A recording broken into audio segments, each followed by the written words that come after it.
Historically based movies can be really entertaining. Unfortunately, most of the time, writers and directors need to tweak the story to make it more flashy, fast-paced, and entertaining for an audience. As you'll see, sometimes these changes get to a point where the film no longer resembles anything that happening in real life. Gladiator, while Russell Crowe plays Maximus Decimus Meridius, a totally fictitious character, director Ridley Scott aimed to make the rest of the film historically accurate, but it didn't work out too well. The official story is that Marcus Aurelius died of the plague, not at the hands of his son. So Commodus, played by Joaquin Phoenix, wasn't quite the chivalrous character shown on screen. He actually ruled for 12 years, and when he did die, it wasn't in the arena but at his base, where he was assassinated. Elizabeth, the Golden Age. This film about Elizabeth, starring Kate Blanchett, seems fine enough, but look at it closer and the errors stand out. Take, for instance, the whole Spanish Armada storyline, where at one point the Queen is told that the English are losing too many ships. In fact, not a single English vessel was lost. Then audience watch as Sir Walter Raleigh, played by Clive Owen, charges his ship into the Spanish Armada. Dramatic but wrong. Raleigh never sailed against the Armada, but Sir Francis Drake did.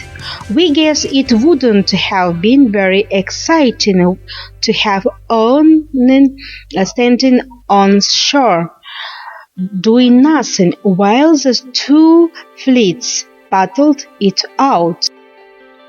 Braveheart. When it came out in 1999, Mel Gibson Braveheart was a box office success. Just don't take anything in it as a historical fact. From Edward is a reinstatement of just prime noctics, the right of a lord to sleep with a bride on her wedding night, to William being some poor mud-dwelling Scot. He wasn't. There is a lot wrong with this one. Willis impregnating Isabella of France. Well, we hope not, because she would have only been 9 years old at the time, and the whole kilt scene didn't happen in Scotland for another 300 years. U571. While this movie might be based on a true story, it also stars John Bon Jovi, which is your first warning. U571 is about an American submarine crew who board a German submarine in World War II and steal a secret Enigma machine, all the while being chased down by a German destroyer. Never happened. U571 appears to be loosely based on the story of U110, a submarine boarded by the crew of HMS Baldock, a British destroyer, in May 1941, 7 months before the Earth entered the war. 300. We will just start this one off by that saying that Snyder's 300 would be more historically accurate if it was titled several thousand after the up to 7,000 soldiers who faced off against the large Persian army at their more pile. that might take some of the shine of the movie. So, and the well-oiled muscles of the Spartans, which also wouldn't have happened given the Spartans wore armor covering much of their bodies, and the famous last stand well. It was made by over 1,000 men, many of whom were not from Sparta. The Last Samurai.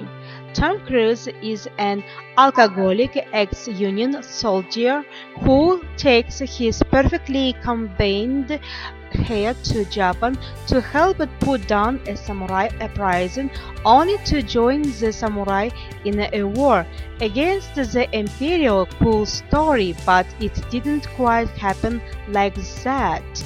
In the 19th century, Japan turned to the French and Dutch to modernize, meaning Cruise's character, Captain Algrain, would likely have been a French officer. The character of Saiga Takamori, played by Ken Watanabe, did exist in real life.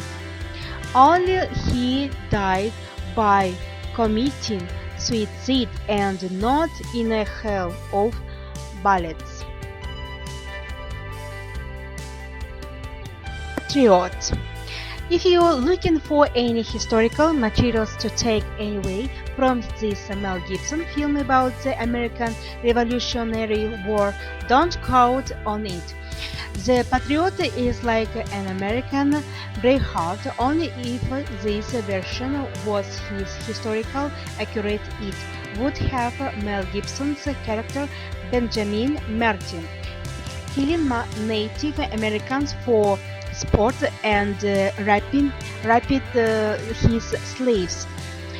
Beyond the fact that Martin is basically shown to be an 18th century Rambo, the depiction of the British Army as nothing more than blood-thirsty civilian burning monsters made more than a few historians absent.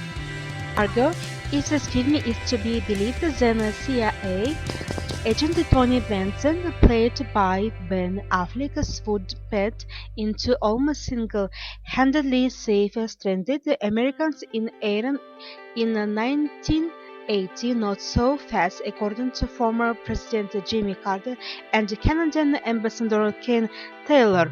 Canada played the beginning's role in playing and getting to the citizen out of the country. Sorry, Ben, even that confrontation with the Revolutionary Guard at the airport and the scene of the plane barely getting away from the endgame GANG never happened. Pocahontas, this 1995 Disney film, tells the story of Pocahontas' encounter with John Smith and the Jamestown settlers. If the animated classic is to be believed, then colonization was a cooperative effort between the natives and the British, with death and destruction being as limited as possible. In fact, the film misses the point that most of the indigenous populations would have been wiped out by disease and forcibly moved from their lands by armed might. As for the love story, Pocahontas was actually 10 years old when she met 27-year-old John Smith. We will just let that sink in. Harbor. On December 7, 1941, the forces of Imperial Japan did attack Pearl Harbor, Hawaii, and several months later the others did bomb Japan, but that's pretty much for historical accurate in this Mitchell Bay film. From modern era warships being present in the harbor to the use of incorrect cars and planes, there is a lot of wrong with this film. The general storyline itself is inaccurate because Ben Affleck's character would never have been allowed to fight for a Royal Air Force in 1940, given he was a member of the U.S. Armed Forces. policies. Additionally, the fact the military allows a fighter pilot to take the controls of AB-25 bomber during the Doolittle raid is totally absurd and never happened.